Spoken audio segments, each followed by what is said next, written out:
नमस्कार, मी जानवी सावंत. आरोग्यम धनसंपदा मध्ये आपलं स्वागत आहे. मूळव्याध, भगंदर आणि फिशर हे गुदरोग आजार आज खूप सामान्य झालेत. अनेक रुग्णांना या आजारांबद्दल थोडीफार माहिती असते, मात्र ऑपरेशन कसं केलं जातं, वेदना होतील का, उपचार सुरक्षित आहेत का, अशा अनेक भीती मनामध्ये असतात. म्हणूनच आजच्या भागामध्ये आपण मूळव्याध, भगंदर आणि वेदनारहित उपचार या विषयांवरती सविस्तर चर्चा करणार आहोत. आणि या विषयावर मार्गदर्शन करण्यासाठी आपल्या सोबत आहेत प्रख्यात मूळव्याध आणि भगंदर तज्ञ डॉक्टर कुणाल कामठे. सर, कार्यक्रमात आपलं स्वागत. नमस्कार. तर विषयाला सुरुवात करण्याआधी थोडक्यात सरांची ओळख करून घेऊयात. डॉक्टर कुणाल कामठे हे गेल्या 17 वर्षाहून अधिक काळ रुग्णसेवेमध्ये कार्यरत आहेत. त्यांनी हजारो रुग्णांवर यशस्वी उपचार केले आहेत. पुण्यामध्ये कोंढवा बुद्रुक येथे त्यांचं अद्ययावत हॉस्पिटल आहे. तसेच पुणे स्टेशन जवळ उरळी कांचन आणि मुंबईमधील सायन चुनाभट्टी येथेही त्यांची ओपीडी उपलब्ध आहे. 2019 मध्ये एकाच दिवसात 208 रुग्णांवर यशस्वी उपचार केल्याबद्दल त्यांची नोंद इंडिया बुक ऑफ रेकॉर्ड्स मध्ये झालेली आहे. तसेच 2020 मध्ये संपूर्ण भारतामध्ये मूळव्याध शिबिर राबवल्याबद्दल इंटरनॅशनल बुक ऑफ रेकॉर्ड्स मध्येही त्यांच्या कार्याची दखल घेण्यात आलेली आहे. आज त्यांच्यासोबत 29 डॉक्टरांची अनुभवी टीम कार्यरत असून आयुर्वेदिक, आधुनिक लेझर आणि स्टेपलर अशा सर्वच प्रकारचे अत्याधुनिक उपचार येथे केले जातात. चला तर मग आजच्या विषयाला सुरुवात करूयात. आजचा आपला विषयच मूळव्याध आणि त्याच्यावरील अद्ययावत उपचार पद्धती. पण सुरुवातीलाच, कारण बऱ्याच जणांना माहिती नसतं मूळव्याध म्हणजे नेमकं काय, त्याची लक्षणं काय असतात.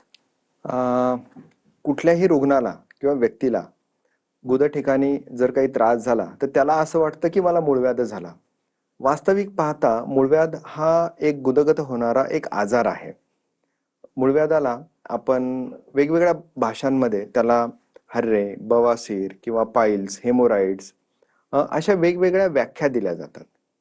गुद प्रदेशामध्ये जर मोशनला कडक झाली किंवा जुलाब झाले किंवा काही औषधांचा अतिरेक झाला किंवा काही गोष्टींमुळे जर बद्धकोष्ठता होत असेल तर शौचाला कडक होते आणि त्यामुळे तिथं ज्या रक्तवाहिन्या असतात त्या रक्तवाहिन्या फुगल्या जातात. त्याचा एक बोलस बनला जातो, ज्याला पाईल म्हटलं जातं, बोलस म्हटलं जातं. म्हणजे एक प्रकारे मांसाचा गोळा तयार होतो, कोंब तयार होतो आणि त्याला मूळव्याध असं हे म्हटलं जात असतं. आणि मूळव्याधाचे त्याच्या ग्रेडनुसार हे वेगवेगळे प्रकारही असतात की ज्याच्यामध्ये first grade, second grade, third grade आणि फोर्थ ग्रेड, की प्रामुख्यानं त्याच्या लक्षणांमध्ये त्याचे ग्रेडेशन हे डिवाइड केलेले आपल्याला हे दिसून येत असतात. अगदीच. आजकाल आपण ऐकतोय की मूळव्याधीवरती लेझर उपचार पद्धती खूप प्रचलित आहे. तर ती नेमकी काय आहे, कशी ही उपचार पद्धती केली जाते आणि त्याचे फायदे काय आहेत? मूळव्याध जर म्हटलं की त्याच्यामध्ये खूप साऱ्या उपचार पद्धती ह्या आहेत. सर्वात महत्वाचं काय आहे की मूळव्याध जर झालेला असेल तर त्याला कोणती उपचार पद्धती करायची हे खूप महत्वाचं असतं. मूळव्याध जर पाहिला तर मूळव्याधाच्या मध्ये खूप सारे ऑपरेशन्स हे केले जातात. खूप वेगवेगळ्या ऑपरेशनच्या ह्या पद्धती आहेत. प्रत्येक व्यक्तीला त्याच्या आयुष्यामध्ये एकदा तरी मूळव्याधाचा त्रास होऊन जातो आणि मोर दॅन 40 to 50% लोकांना मूळव्याध हा होताना दिसून येतो. 80% जो मूळव्याध आहे, म्हणजे मूळव्याध जर झालेला असेल तर 80% रुग्णांना औषधानेच बरं केलं जातं किंवा थोडासा आहार जरी त्यांनी फॉलो केला तरी हे मूळव्याध बरे होणारे असतात. पुढच्या 20% मूळव्याधाच्या काही ठराविक ग्रेडलाच ऑपरेशन हे आपल्याला करावे लागते.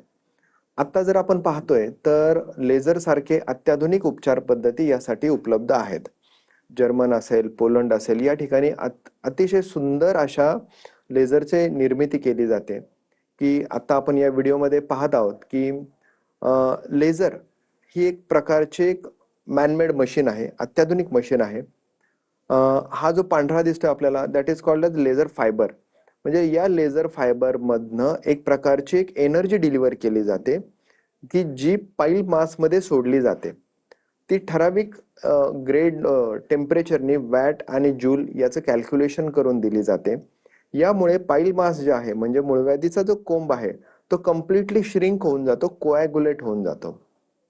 हे आता आपण या व्हिडिओमध्ये पाहिलेलं आहे की जर आपण पहा की किती सुंदर पद्धतीने हा कम्प्लीट पाईल मास जो आहे तो निघून जातो, जळून जातो, आपण ले भाषेमध्ये म्हणू शकतो.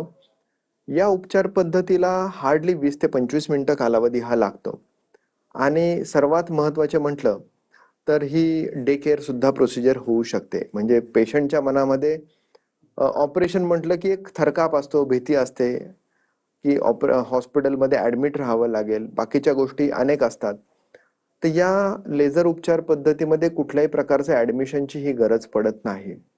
अगदी डे केअरला सुद्धा होतं. आणि महत्वाचं म्हणजे काय, की लोकल अॅनेस्थेशिया म्हणजे तेवढीच जागा बधीर करून किंवा पूर्ण झोपेचं इंजेक्शन देऊन अगदी वेदनारहित ऑपरेशन या पद्धतीने होतं.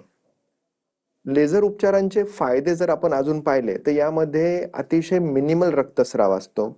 याचबरोबर कुठेही टाके टाकायची गरज पडत नाही. महत्वाचं म्हणजे काय, की ऑपरेशन झाल्यानंतर अगदी 1 किंवा 2 दिवसानंतर रुग्ण हा त्याच्या दैनंदिन कामाला जाऊ शकतो. याचबरोबर ज्या आपल्या नॉर्मल मांसपेशी असतात किंवा आजूबाजूला ज्या नॉर्मल ऑर्गन्स आहेत, त्या कुठल्याही ऑर्गनला कुठलीही इजा होताना आपल्याला दिसत नाही. असे मल्टिपल लेझरचे फायदे आपल्याला दिसून येतात. अगदीच लेझर ऑपरेशन बद्दल तुम्ही खूप सविस्तररित्या बोललात.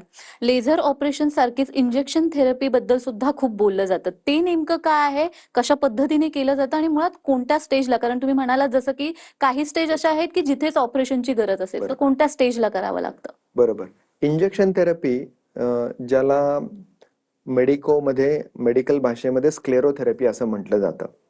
वेगवेगळे इंजेक्शन्स असतात, केमिकल्स असतात, ते पाईल मासमध्ये इंजेक्ट केले जातात त्याच्या बेसला. ही जी उपचार पद्धती आहे ही डे केअर ओपीडी बेसची ट्रीटमेंट पद्धती आहे. अनेक ठिकाणी ही उपचार पद्धती केली जाते.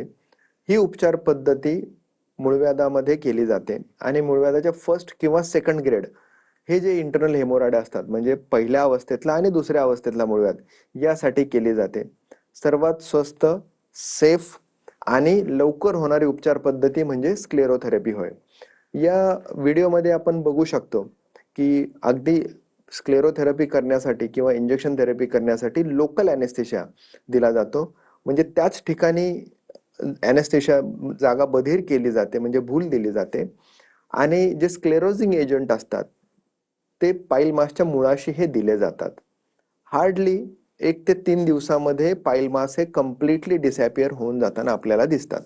इंजेक्शन थेरपी ही कोणत्या स्टेजमध्ये केली जाते याबद्दल तुम्ही बोललात. रबर बँड लायगेशन बद्दल सुद्धा मी ऐकलेलं आहे, तर ते म्हणजे काय, ती कशी केली जाते?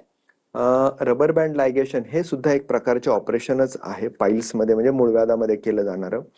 रबर बँड लायगेशन ही सध्या US, युरोप या देशांमध्ये खूप प्रचलित मानली जाते आणि गेली 20 ते 30 वर्षांपासून ही अतिशय सक्सेसफुल ट्रीटमेंट मानली जाते. रबर बँड लायगेशन ही सुद्धा उपचार पद्धती ही डे केअरला केली जाते. यामध्ये बऱ्याच कंडिशनमध्ये तर भूल देण्याची पण गरज पडत नाही. अगदी डे केअरला केली जाते. यामध्ये आपण या व्हिडिओमध्ये पाहतो आहोत की रबर बँड लायगेशन म्हणजे एक रबर बँडची गन येते. ती गन आपण गुदप्रदेशी इन्सर्ट करतो आणि तो रबर बँड जो आहे तो लायगेट केला जातो त्या गनने. अशा पद्धतीने ते रबर बँड लायगेशन ही ट्रीटमेंट होते. हार्डली 3 ते 5 दिवसांमध्ये तो पाईल मास हा डिसअपिअर होऊन जातो, अक्षरशः निघून जातो. आणि ही जी उपचार पद्धती आहे रबर बँड लायगेशन, ही उपचार पद्धती जनरली सेकंड ग्रेड इंटरनल हेमोरॉइडला ही केली जाते. अगदीच. डॉक्टर, आतापर्यंत आपण मूळव्याध, त्याची उपचार पद्धती याविषयी बोललोत. भगंदर म्हणजे नेमकं काय असतं आणि त्याची लक्षणं काय असते याविषयी सांगा. भगंदर म्हणजेच फिस्टुलाइन ॲनो, ज्याला इंग्लिशमध्ये फिस्टुलाइन ॲनो म्हटलं जातं. ले भाषेमध्ये अजून भगेंद्र, नासूर असे वेगवेगळ्या व्याख्या आहेत. शत्रुलाही होऊ नये अशा आजारांमध्ये मूळव्याध आणि भगंदर हे 2 प्रमुख आजार प्रामुख्याने मानले जातात. भगंदर म्हणजे हा नेमका काय असतो हे आपण थोडक्यात पाहूया. भगंदर ही एक प्रकाराने इन्फेक्शनमुळे होणारी जखम असते किंवा पाईपलाईन असते.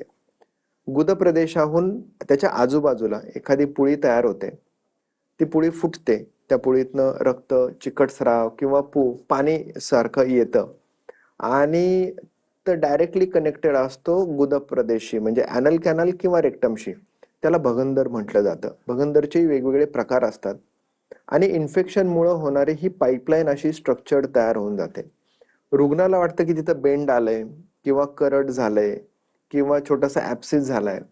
तर असं नसून हा भगंदर पूर्णपणे वेगळा असतो आणि ही जी आलेली पोळी असते, ज्यावेळेस त्याच्यातनं पज डिस्चार्ज किंवा रक्त बाहेर पडतं, त्यावेळेस पेशंटला बरं वाटतं आणि कालांतराने पुन्हा पुन्हा ती येत राहते. याच्यामध्ये वाईट काय आहे की दुर्लक्ष जर झालं तर याला रॅमिफिकेशन म्हणजे याला ब्रांचेस तयार होतात. एक फिस्टुला असेल तर दुसरा तयार होतो, तिसरा तयार होतो आणि it is very bad disease. तर त्यामुळे भगंदर जर झालेला असेल तर त्याला त्वरित उपचार करणं हे खूप महत्वाचं आणि गरजेचं असतं. त्वरित उपचार करणं गरजेचं असतं असं म्हणालात. याच्या काही स्टेज असतात का आणि ऑपरेशन कोणत्या पद्धतीने केले जातात? काय पद्धती आहेत ऑपरेशनच्या? भगंदरच्या जनरली ज्या आहेत ना त्या दोन प्रकार मानले जातात, हाय एंड अँड लो एंड. तर हाय एंड हा कॉम्प्लिकेटेड फिस्टुलामध्ये जातो, लो एंड हा लवकर बरा होणारा असतो.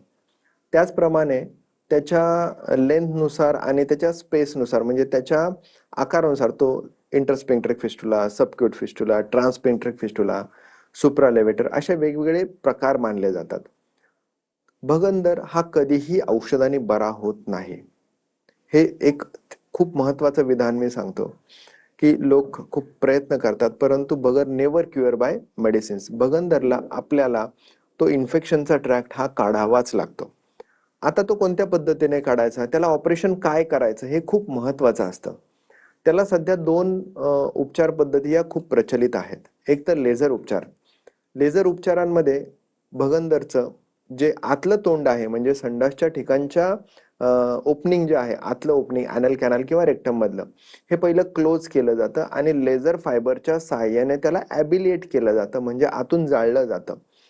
त्यामुळे भगंदर हा कम्प्लिटली हील होतो, बरा होतो. दुसरी सगळ्यात उत्तम आणि हजारो वर्षांपासून प्रचलित असणारी क्षारसूत्र उपचार पद्धती जी आयुर्वेदामध्ये आचार्य सुश्रुतांनी सुश्रुत संहितेमध्ये सांगून ठेवलेली आहे. क्षारसूत्र उपचार पद्धती ही अतिशय पॉप्युलर म्हटली जाते की ज्यांना एक मल्टिपल फिस्टुला आहे किंवा लॉंग फिस्टुला आहे आणि ज्याच्यामध्ये एक्सटर्नल स्पिंक्टर जी शौच कंट्रोल करणारी मसल्स आहेत ती इन्व्हॉल्व आहे, त्यांच्यासाठी तर अप्रतिम उपचार पद्धती ही मानली जाते. या व्हिडिओमध्ये आपण आता पाहूयात की क्षारसूत्र उपचार पद्धती ही कशा पद्धतीने केली जाते. हा जो काही दिसतोय हा एक्सटर्नल बॉईल म्हणजे ज्याला फिस्टुला म्हटलं जातं, पुळी म्हटली जाते. या पुळीतनं एक प्रोब टाकला जातो आणि तो आतल्या ओपनिंग मधनं काढला जातो म्हणजे इंटरनल ओपनिंग आपण ज्याला म्हणतोय. ते इंटरनल ओपनिंग मधून मग आपण क्षारसूत्र हा जो काही मेडिकेटेड थ्रेड असतो याच्यामध्ये वेगवेगळ्या प्रकारचे औषधांचे लेयर्स थर दिलेले असतात आणि त्याचं काम खूप छान प्रकाराने होतं. म्हणजे फिस्टुलाचं क्युरेटिंगचं काम करतं, फिस्टुलाचं ड्रेनेजचं काम करतो आणि कटिंग पण करतो आणि क्युरेटिंग पण करतो. म्हणजे मल्टी टास्क ही क्षारसूत्राद्वारे होत असते. आणि मग डे बाय डे म्हणजे एव्हरी वीक तो क्षारसूत्र या पद्धतीने चेंज केला जातो. तो जो काही फिस्टुलाचा ट्रॅक्ट असतो म्हणजे भगंदरचा ट्रॅक्ट आहे तो डे बाय डे कट होत जातो. जनरली त्याचा टाइमही आहे की 0.8 to 1 सेंटीमीटर पर वीक. हे आता आपण पाहतो आहोत की एव्हरी वीक चेंज केल्यानंतर कसा फिस्टुला कट होत जातोय आणि तो कम्प्लीट हील पण कशा पद्धतीने होतोय. यामध्ये सगळ्यात महत्वाचं की patient day to day activities करू शकतो, हे खूप महत्वाचं आहे. स्वतःची स्वतः ड्रेसिंगही बरेच पेशंट करू शकतात. शौचावरील कंट्रोल जाण्याचा धोका हा अजिबात नसतो आणि सर्वात महत्वाचं काय आहे की अफोर्डेबल ट्रीटमेंट आहे. मूळव्याध, भगंदर, खरं तर हे असे आजार आहेत की ज्याच्यामध्ये भीती आपल्याला कमी पण लाज जास्त वाटते. तर याविषयी खरं तर मला अजून जाणून घ्यायचंय. मग आज आपण मूळव्याध, भगंदर आणि त्यावरील अद्ययावत उपचार या विषयासंदर्भात बोलतोत आणि आपल्याला मार्गदर्शन करतायत डॉक्टर कुणाल कामठे. डॉक्टर, जसं तुम्ही मूळव्याध बद्दल सांगितलं, भगंदर बद्दल सांगितलं, तसंच मला फिशर बद्दल सुद्धा जाणून घ्यायचंय. त्याची कोणकोणती लक्षणं असतात? फिशर म्हणजेच त्याला संस्कृत मराठीमधनं परिकर्तिका असं म्हटलं जातं. म्हणजे गुदप्रदेशी होणारी एक जखम, एक असू शकते किंवा मल्टिपल असू शकते. याचे दोन प्रकार पडतात की ज्याला ॲक्यूट म्हणजे तत्काल झालेला आणि एक क्रॉनिक म्हणजे दीर्घकालीन फिशर. याची लक्षणं ही खूप भयानक असतात. म्हणजे फिशर जर आपण पाहिला तर स्त्रियांमध्ये जास्त फिशर होताना दिसतो की ड्युरिंग प्रेग्नन्सी, आफ्टर डिलिव्हरी त्यांच्यामध्ये हार्मोन्स खूप बदल होत असतात. त्यामुळं डायजेशन, मेटाबॉलिझम आपण ज्याला म्हणतो, चयापचयाची प्रक्रिया ही नेहमी बदलत असते आणि त्यामुळे फिशर हा जास्त होताना दिसत असतो. फिशरमध्ये प्रामुख्यानं शौचानंतर जास्त प्रमाणात आग होणं, वेदना होणं, शौचाला लागून किंवा त्यानंतर रक्तस्राव होणं आणि टोचल्यासारखं वाटतं आणि ही 4 लक्षणंही प्रमुख दिसून येतात. फिशर हा जो काही आजार आहे त्याची लक्षणं आणि कॅन्सरची लक्षणं ही सिमिलर असतात. की कॅन्सरमध्येही आपल्याला बऱ्याच वेळा ही 2 प्रमुख लक्षणं दिसतात की आग होणं आणि रक्तस्राव होणं. त्यामुळे जर स्त्रियांमध्ये किंवा कोणामध्ये जर फिशरची असं काही लक्षणं दिसतील किंवा आग होत असेल आणि ब्लिडिंगचं जर काही लक्षण दिसलं तर त्वरितपणे तज्ज्ञांचा सल्ला हा घेणं गरजेचा असतो. आत्ता जर आपण युरोपियन कल्चर पाहिलं तर आफ्टर 40 कोलोनोस्कोपी म्हणजे गुद प्रदेशाची दुर्बिणीतनं तपासणी कंप्लीट करणं हे त्यांच्याकडे एक प्रोटोकॉलमध्ये आलेलं आहे. म्हणजे आपल्याला माहिती आहे की दे आर व्हेरी ॲडव्हान्स, परंतु हे ॲडव्हान्स त्यांना त्यांच्या आजारांनी त्यांच्या कल्चरने शिकवलेलं आहे. काही गोष्टी आपणही चांगल्या अडॉप्ट करणं गरजेचं आहे. बिकॉज एवढं अरबो खरबोचं जे काही शरीर आहे त्याची किंमत आपण करू शकत नाही, परंतु precaution is better than cure ही जी काही व्याख्या आहे ती सगळ्यांनाच लागू पडते. त्यामुळं तिथं जर काही त्रास असेल, फिशर असेल किंवा फिशरसारखा काही आजार असेल तर त्वरित तपासणी करून त्याचा उपचार घेणं हे खूप महत्त्वाचं आहे. निश्चितच. डॉक्टर, आत्तापर्यंत आपण मूळव्याध, भगंदर, फिशर याविषयी बोललो. हे जे आजार असतात जसं तुम्ही मगाशी म्हणालात की 99% लोकांना हे होतातच. मग अशा वेळेला महत्त्वाचा मुद्दा येतो तो म्हणजे त्याच्यावरती उपचार जे घेणार त्याच्यासाठी लागणारा पैसा, ऑपरेशनसाठी लागणारा पैसा. तर यावेळेला मला असं विचारायचं आहे की मेडिक्लेमची काही सुविधा या आजारांसाठी असतात का आणि तुमच्या हॉस्पिटलमध्ये अशा सुविधा दिल्या जातात का? होय मॅडम, हे जे काही आजार आहेत, मूळव्याध असेल, फिशर असेल, फिस्टुला असेल किंवा पायनोडल सायनस ॲप्सिस यासारखे जे काही आजार आहेत यांना 100% मेडिक्लेम हा होत असतो. आणि आपल्या मुंबईच्या आणि पुण्याच्या दोन्ही हॉस्पिटलमध्ये 100% मेडिक्लेम उपलब्ध आहेत. कॅशलेस फॅसिलिटी सर्वच मेडिक्लेम पॉलिसीला त्या ॲप्लिकेबल होतात. यासाठी फक्त ॲव्हरेज 24 अवर्स ॲडमिशन हे कंपल्सरी असतं. याचबरोबर की मला सांगावंसं वाटतं मॅडम की ज्यांची मेडिक्लेम सुविधा नाही असे रुग्ण आपल्या भागामध्ये खूप आहेत, म्हणजे अनेक आहेत. तर त्यांच्यासाठी आम्ही दरवर्षी जानेवारी महिन्यामध्ये आणि ऑगस्ट महिन्यामध्ये मूळव्याध शिबिरांचं आयोजन करीत असतो की ज्याच्यामध्ये आम्ही अत्यंत माफक दरामध्ये साधारणतः 50% सवलतीच्या दरांमध्ये आम्ही ऑपरेशन करत असतो. आपली जी एक फाउंडेशन आहे, मंगल फाउंडेशन, या फाउंडेशनच्या माध्यमातून ही योजना, हे शिबिर आम्ही दरवर्षी राबवत असतो. सर, हे जे आजार आहेत यांच्याविषयी फार कमी बोललं जातं कारण लाज वाटते, ही महत्वाची गोष्ट असते आणि मुळात स्त्रिया सुद्धा बऱ्याच वेळेला असं लाजतात. तर एकंदरच आपली जी लाईफस्टाईल आहे या लाईफस्टाईलमध्ये अशा कोणत्या गोष्टी केल्या पाहिजेत की ज्यामुळे हे आजार कमी प्रमाणात होतील किंवा लवकरात लवकर बरे होतील?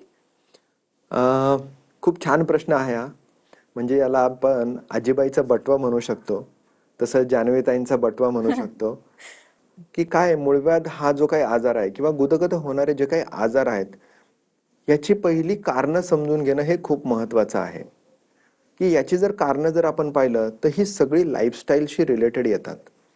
म्हणजे काय, तर अवेळी जेवण करणं, व्यायाम न करणं, रात्री जागरण करणं, जंक फूड जास्त खाणं, पॅकेट फूड जास्त खाणं, केमिकलयुक्त पदार्थांचं जास्त सेवन होतं, किंवा आता आपण मोबाईलचा ओव्हरयूज असेल, टी व्हीचा ओव्हरयूज असेल, या सगळ्या गोष्टी ज्या आहेत त्या कुठेतरी शरीर आणि मन या दोन्ही गोष्टींना हानिकारक आहेत आणि यांचा हा अतियोग होत असतो. तर हा अतियोग आपल्याला कुठंतरी टाळावा लागेल. कुठल्याही गोष्टीचा अतिरेक हा शरीर आणि मनासाठी हा हानिकारकच असतो. शरीर ही गाडी आहे. गाडी तुम्ही एक वेळी किती चालवणार, 500 किलोमीटर, 1000 किलोमीटर, त्यानंतर तिला रेस्ट देणं हे खूप गरजेचं असतं. सर्व्हिसिंग करणं हे गरजेचं असतं. परंतु आपण याच्याकडे खूप दुर्लक्ष करतो. यासाठी मी तुम्हाला सांगतो की जुन्या काळी नाक बंद करून एरंडेल तेल पाजलं जायचं आणि अक्षरशः उन्हामध्ये बसवायचे, एरंडेल तेल पाजायचे की ज्याच्यामुळे मुलांना लूज मोशन व्हायचे. तर याची कारणंही तशी होती की त्याचं महत्त्वाचं रिझन काय होतं की लहान मुलांमध्ये जंतांचं प्रमाण जास्त असायचं, बद्धकोष्ठता खूप असायची, कारण की मुलं पूर्वी मातीत खेळायची, माती खायची, त्यामुळं तो प्रकार जास्त वाढायचा आणि यामुळं मूळव्याधही फिशर होण्यासारखी लक्षणं दिसायची. तर ती प्रथा आता कुठेतरी बंद झालेली आहे. त्यामुळं काय आहे की हे जे काही सोन्यासारखं शरीर आहे, याकडं आपण खूप चांगल्या पद्धतीने लक्ष दिलं पाहिजे आणि याचं आहार, विहार आणि ब्रह्मचर्य याचं पालन करूनच त्याचं लाईफस्टाईल आपण जगलं पाहिजे. हे खूप महत्त्वाचं आहे. अगदीच डॉक्टर, ज्या पद्धतीने तुम्ही ही माहिती दिलेली आहे, मला वाटतं बऱ्याच रुग्णांना ज्यांना माहिती नाहीये या आजाराविषयी किंवा माहिती असतं पण ते घाबरत होते उपचार घेण्यासाठी, तर त्यांना याचा निश्चितच फायदा होणार आहे. तुम्ही ते आलात आणि खूप छान मार्गदर्शन केलं, त्यासाठी खूप खूप धन्यवाद. धन्यवाद. तर आरोग्यम धनसंपदामध्ये आज आपण इथेच थांबतोय. पुन्हा भेटूया एका नवीन विषयासह. तुम्ही कुठेही जाऊ नका, पाहत रहा TV9 मराठी.